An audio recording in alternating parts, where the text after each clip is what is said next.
Hello hi नमस्कार सर्वांना, श्री स्वामी समर्थ.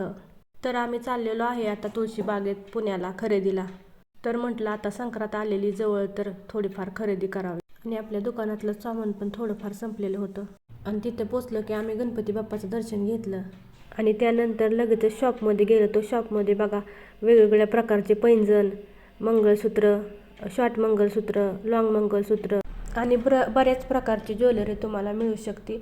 पण ह्या शॉपमध्ये तुम्हाला कोणतीही वस्तू घ्यायची असेल तर 1 किंवा 2 तुम्ही घेऊ शकत नाही. अर्धा किंवा 1 डझन घेऊ शकता. आणि आम्ही सर्व सामान घेतलं आणि थोडंफार तुळशी बागेत फिरलो. आणि जाताना म्हटलं देवाला थोडीफार फुलं पण न्यावीत, म्हणून फुलं घेतली. फुलं किती छान आहेत बघा ना, सुंदर वेगवेगळ्या प्रकारची व्हरायटीज आहेत फुलामध्ये. फुले वगैरे घेतली आम्ही. आणि थंडी खूप वाजत होते, म्हटलं चहा तरी प्यावा. मग चहा वगैरे पिलो आणि लगेच घरी निघालो. तर आजचा व्हिडिओ तुम्हाला कसा वाटला ते नक्की सांगा. बाय.